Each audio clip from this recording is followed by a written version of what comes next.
Good afternoon, Instagram and Facebook family, and welcome to Business Strategies and Tips with Lady L. I am your host, Lady L, of Success Beyond Strategies, LLC, building strategies that become successful actions and helping business owners and entrepreneurs identify their vision, mission, and purpose, turning them into legal, successful, and profitable business entities. Brought to you by the Magnet Exchange Group, a book and social club of like minded individuals with a powerful magnetic attraction that develops healthy relationships, personal development, sharing wisdom and experiences in generational wealth development and wealth preservation. Welcome. I know I was MIA on yesterday, but I was doing my civic duty. We had voting here in Georgia, and I wanted to play a important role in that, which was done. So, back on track. This week we were talking about business integrity. We reviewed that information. You can go to my YouTube channel, Lady Verne, LadyVerne, and you'll be able to look that show up. It was show number 61. Woohoo! Yeah. I only thought I was going to do this to celebrate my birthday month in April, but God said, no, take it a little bit further. And I have truly been enjoying the journey, and I hope that you have as well. All of the shows are labeled by topic, so you'll be able to search through the topic that you would like, or better yet, like, subscribe, and hit that notification button. And I can guarantee you on that day that particular show comes up in your feed, it's going to be exactly what you will need to take your business, your ministry, your organization to the next dimension and level that you would like to achieve. So with that being said, let's go to our topic for today. We're staying along that same theme, or that same line of topic. We're going to discuss business ethics. Business ethics are the set of practices and policies that companies use to guide them through decisions about finances, negotiating deals, corporate and social responsibility,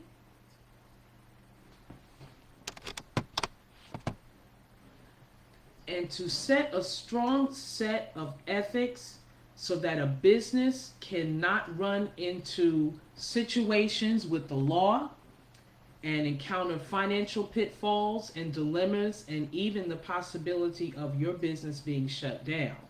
We don't want to do that, so we need to address business ethics for that reason.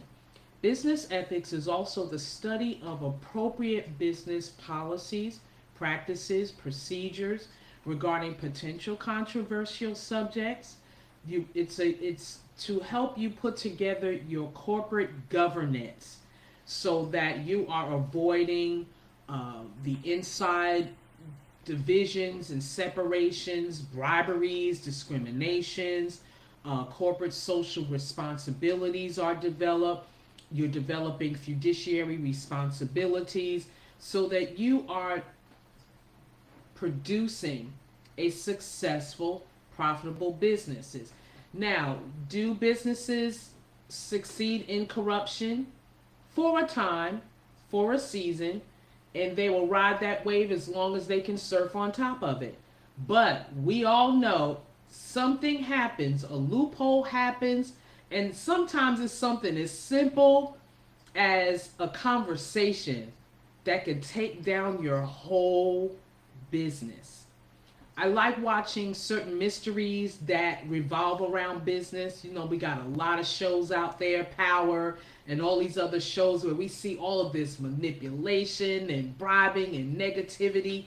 And have they had a measure of success? Yeah, they have. But if you're talking about a business that is going to develop generational wealth preservation, now, does some of this criminal activity go and carry through generations? They do, but I don't care how long or what it does. Exposure will come. The kingdom will crash. Okay? We've seen it all through our history. We're even going through some of this now where kingdoms rise and kingdoms fall. It happens. But with your business, you are responsible. You have to give an account for what you do in your business ethics, in your business standards, in your business morals. So it is important that you keep your business, regardless of its size. You could be just starting today. You could have been in business 3 to 5 years, 5 to 10 years, 20, 30 years. You still have a responsibility to uphold a standard and ethics that will stand the test of time long after you are gone. Now, some of the importance of ethics, we're going to talk about, well, what is ethics? What principles, what attitudes, what mentalities, what conduct, what behavior makes up ethics? Integrity, morals, principles, value, honesty, just being forthright, honor, choices, decisions, fairness, responsibility, and most of all, conscience. Some of these people don't get good sleep. They have to find artificial means in which to get good sleep because at the end of the day, you do have a conscience. Now, it gets severed over time. The more you ignore it, the more you push it away. And even the voice of God on the inside of you quiets and gets quieter and quieter till it's non existent. He hasn't stopped speaking. You've stopped listening. You've tuned him out. You've hardened your heart and hardened your ear to the voice of reason, I like to call it, because at the end of the day, it will help you make right choices and decisions. Ethics is what guides you to tell the truth or be truthful to the best of your ability. Keep your promises. Be mindful of promises. Promises are hard to keep because there's extenuating factors beyond your control that causes you to change your promise or not being able to uphold that promise. What's the cure for that? Communication. Honest and forthright communication. We set deadlines, we set goals, we try to be as realistic with them as possible, but things happen. Communicate with people. Okay, I know we set this contract, I know we set these terms, I know we set this appointment, but communicate with people and let them know what's going on so that you give them the option and the choice to make other choices and decisions that they may need to make. I want to say this here. As a business owner, as an entrepreneur, you service your customers and clients. You don't work for them. You're not their employee. You are operating a business. You have set standards. You have set policies and procedures. You've made the extent to make them plain and clear what the terms are. But you're also making sure that you're leaving yourself enough cushion that as life happens, as situations and circumstances change, you're able to give them a heads up so that they make the right choices and decisions for themselves. You don't have to chase money. If you are solving problems, if you are being a solution, if you are being the answer, all you need to do is be honest and communicative with people. And if you have taken the time, and man, it's interesting how I set up for my show, and when I'm in my classes in the morning, when I'm in my mentorships in the morning before I come to you, that magnetic attraction strikes again. We had one of my dear precious colleagues, Darlena Rose, and she was talking about this very same thing, and it was like, oh my gosh, she's talking my show today.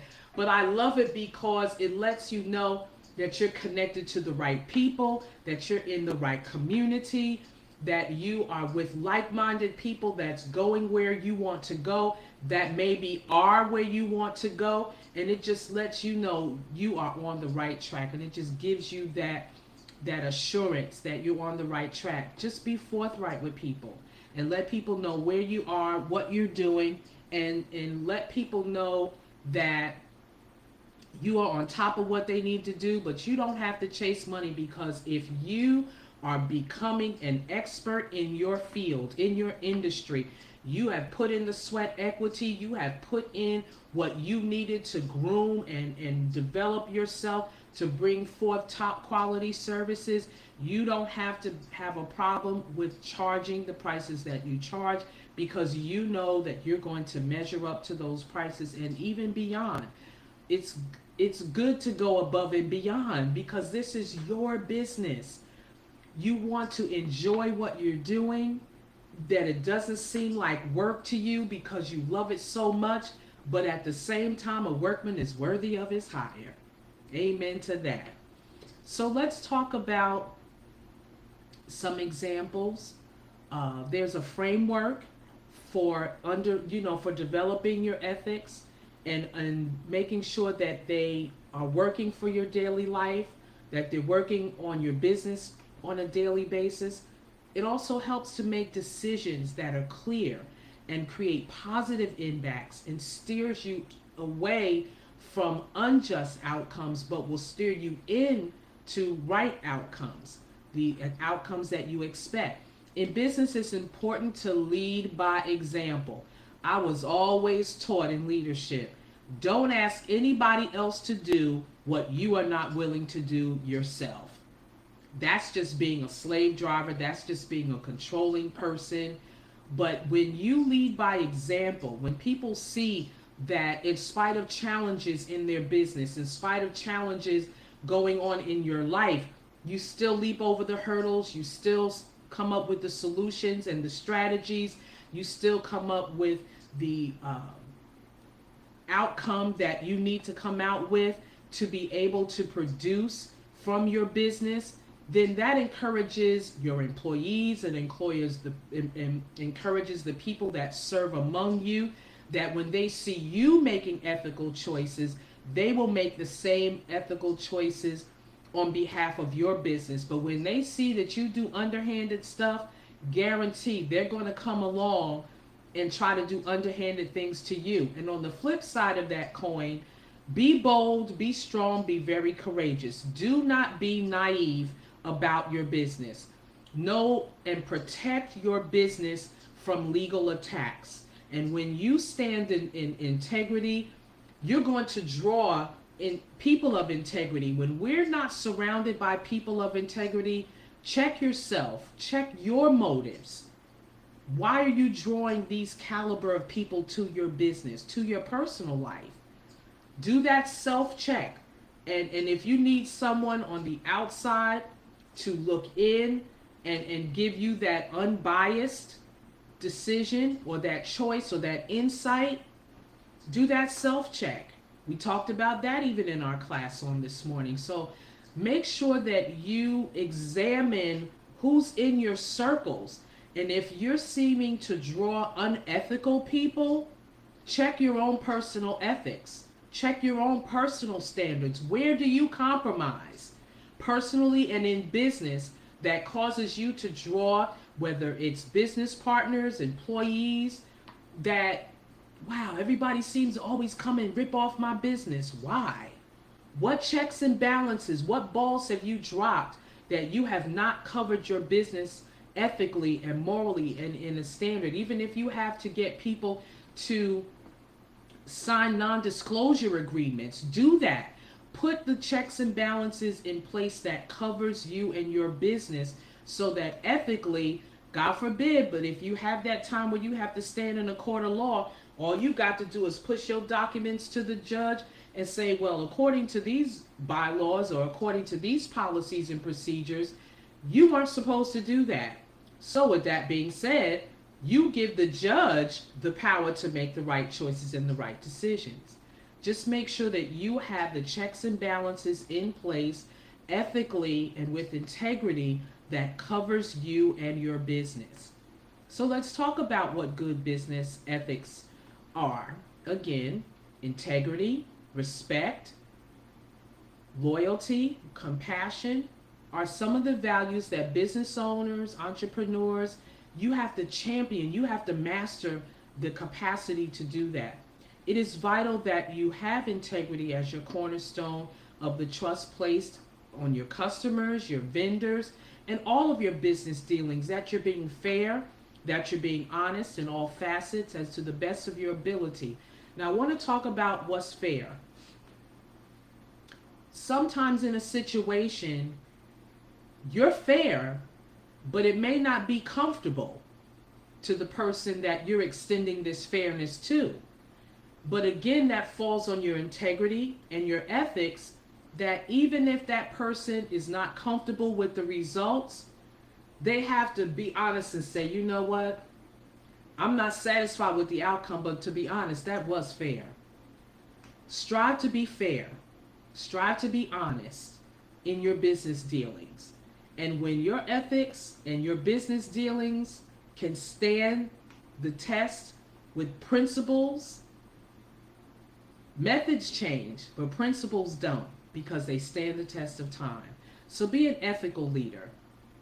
Use moral courage. In other words, be bold, be courageous, because the outcome may not be pleasant for the other person, but when you stand for your moral courage, it will hold you up. And what is done in the dark comes out in the light. You're the light because you have set that moral courage. Consider personal and professional reputation, yours and the reputation of others. Yeah, you can stick it to them, and you are within your total 100% right to stick it to them. But is that morally and ethically good? What advantage down the road is that going to bring to your business? So you need to think about that reputation. Don't let pride and arrogance be the lead to your professional and personal reputation. If you got to humble yourself so that what's right and what's ethical and it's integritous, it will prevail. Is it going to have some bumps and kinks in the road? Absolutely. But stand your ground. Stand for something. Don't just fall for everything, because that is the underlying root of pride and greed. And you do not want to operate your business, your organization, and especially your ministry. If you are a tax exempt organization, you are a servant of the community. You want to make sure that you are shining in the best possible light within that community. Set the right tone at the beginning. Don't be crooked in your dealings and then try to clean it up, because now it's a trust factor. Are you being honest? Are you being truthful now? How can we believe you? Start at the very beginning. And even if you find yourself in that situation, it's okay. Just keep standing for the new ethics and the new morals and the new integrity that you have positioned yourself. But you're going to have to be patient, because trust, especially when it's been broken, takes time to rebuild. That's when you need to use social media honestly and truthfully as your friend, and making sure that you are reestablishing with good client service, with good employee relations, and whatever you need to do.